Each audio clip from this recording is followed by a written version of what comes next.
heaven. What's the line about a joke? If you have to explain it, it's not a joke, or is there a saying or something like that? Yeah, so that's basically it. Yeah. Here's why that was funny. Okay. Yeah, or if you have to say you had to be there at the end of it, then you shouldn't have told the story. Yeah.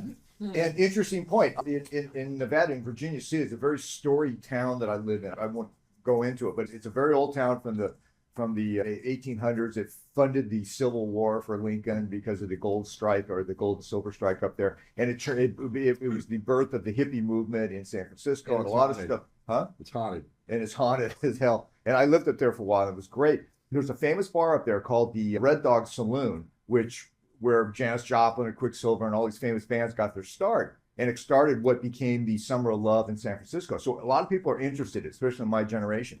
So this woman, Mary Works, her father was involved in that, and she decided to do a documentary. There is one out there. It's called The Tale of the Red Dog or something, or The Red Dog Saloon, I think is the name of the actual.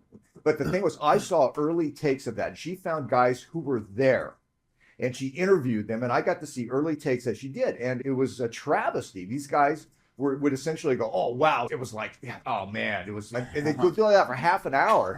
And then they'd stop and they'd say, sometimes you had to be there. And my point as a writer was, no, you didn't. You got to learn to tell a freaking story. Yeah. Sit down, think about what it was, break it down. And that's why we kept talking yesterday about breaking it down, taking what seems like a complex or possibly incoherent thing, a block of knowledge, an idea, a concept, or an existing business, and break it down into elements that you can deal with.